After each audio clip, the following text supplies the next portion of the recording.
Basuto Road. I love the name. Basuto Road. How I hate those sour grey words. Basuto Road, SE15, and at once you know when it was built and what it looks like, you can practically smell the grey lace curtains in those little bay windows, don't you think? You look back in life, and there's a great chain of cloud shadows moving over the earth behind you. All the sharp, bright landscape you've just travelled through has gone grey and graceless. Basuto Road. When you think how fresh and hopeful that must have sounded once back in 1890, I suppose we'd annexed Basuto land. East Africa was as new as outer space. The empire was as desirable as television. There's a whole history of ideas in that one name. There it is on the box files, all along the shelf. Grey-faced, reproachful words, shuffling towards you out of the shadows. I look away, and there they are again, running downwards on the chest where he keeps his old drawings.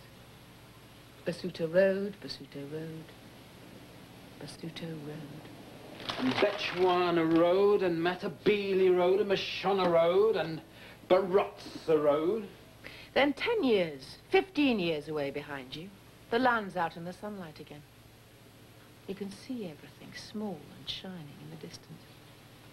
So clear, you feel you could reach out and touch it. And Maud Road, Daisy Road, Francis Road, Phoebe Road. Suppose they were the builder's daughters. It's rather sad, isn't it? It's all coming down. About 15 acres. What do you think? Basuto Road. Well, it started in the sunlight. He was happy then. Yes, he was. He was happy. He came back in the middle of the day to tell me about the job, and he was like a child with a new bicycle. 10 years ago? No, 12 or more. But that day, at any rate, that's out in the sunlight again. It is probably an impossible sight. It's jammed between a railway line and a main road. What do you think? He couldn't sit still. He couldn't stop talking about it. It's zoned at 150 to the acre, but it's more like 200. I'll need you to check that for me. We were both still children. Middle-aged children. You see, that'd mean housing for 3,000 people. It's probably not possible. What do you think? See, if it's possible, the council wouldn't be asking me to do it. They'd be doing it themselves. It'd be a huge job. It'd have to double the size of the office. But that's where the work is now, you see, Jane. Local authority housing. That's where the real architecture's being done. So, what do you think? What did I think? I don't know. I can't remember. I expect I was against it. I expect I raised all kinds of sensible objections. But that was the way we operated then. David was for things, I was against them. Government and opposition. And we'd always settle the question democratically. 1 for, 1 against, motion carried. All right, I'm going to have a quick look at the site. Ring Bill, would you? Oh, and Jeffrey Lewin. Tell him I've been called away. Emergency. Job falling down. And that was fair. Because when I voted against, I was really voting for in those days. Anything David was for, I was for. I wasn't going to tell him that, of course. Why not? I can't remember.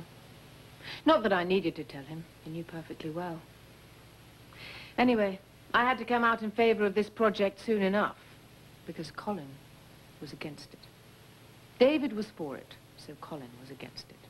Colin was against it, so I had to be for it. It was like the start of a game.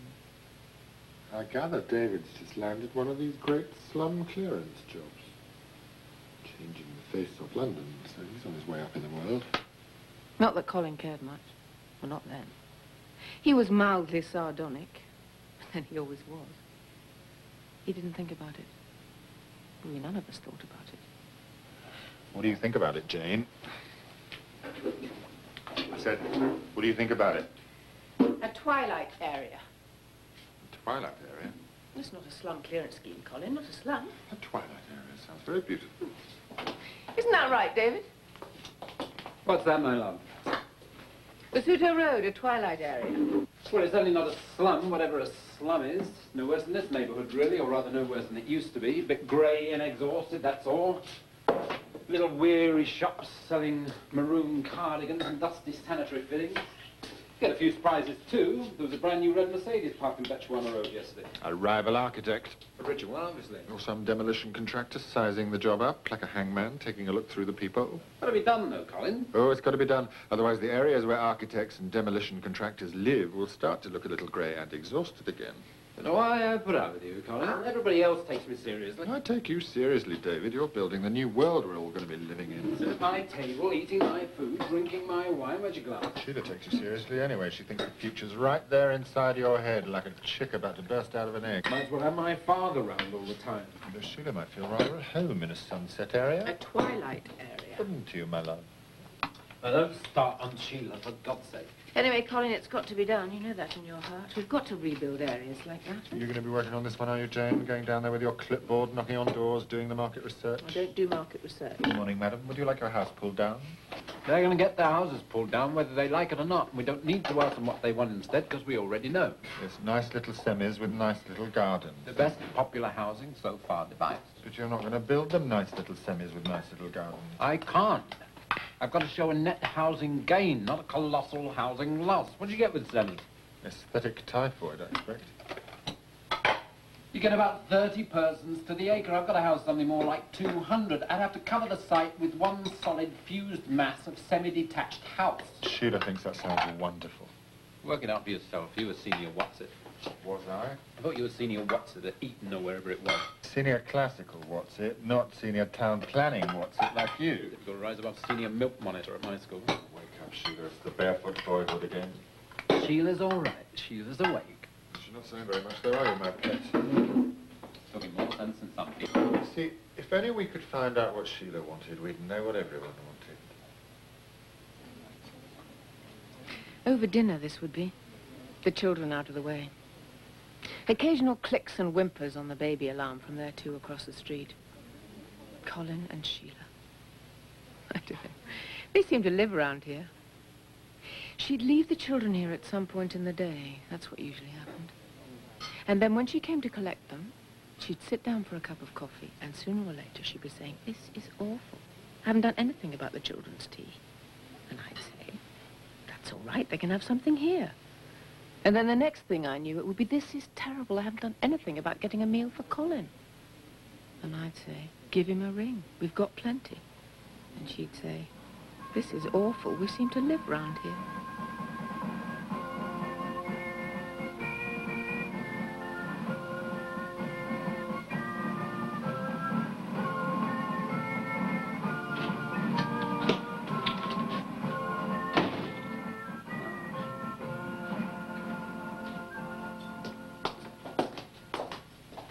They're not here again. Your friend's not mine. Sheila's your friend. Sheila's not my friend. Seem to live round here. Well, you were the one who told them that house was coming up. That house, not this house. Anyway, I thought you were supposed to be helping. I've been helping people all day. I've been helping 200 people to the acre. I don't want to help people all evening. How's Basuto land? Don't ask me. I don't want to talk about it. I spent most of the day with a regional architect and the regional quantity surveyor. And they say it may take a year just to establish the budget with the ministry. I can't get hold of the borough planning officer. And the borough engineer has sent me onto the GLC planning committee because the site's next to a trunk road. And they say I've got to consult the Ministry of Transport. And I know what they'll say. They'll say no. Categorically no access. So that's all I know. There's no access to the site. I mean, I don't suppose it matters about access for residents. We can do without residents. I mean, we're not trying to provide housing for anyone. God forbid, they've only got 14,000 on the housing list. But I've got to provide access for refuse vehicles because of the union agreement about the maximum carry. And I've got to provide access for 10-ton fire appliances and get the furthest door within range of a 90-foot hose. And I've got to provide lifts deep enough to accommodate stretchers and coffins. And I still haven't seen the district surveyor or the superintending architect for metropolitan buildings. I expect they got a few more tricks up their sleeves for stamping out housing in London. All right, then, David, don't. Don't what? You said you didn't want to talk about it. I don't want to talk about it. I've been talking about it all day. Have you owned some wine?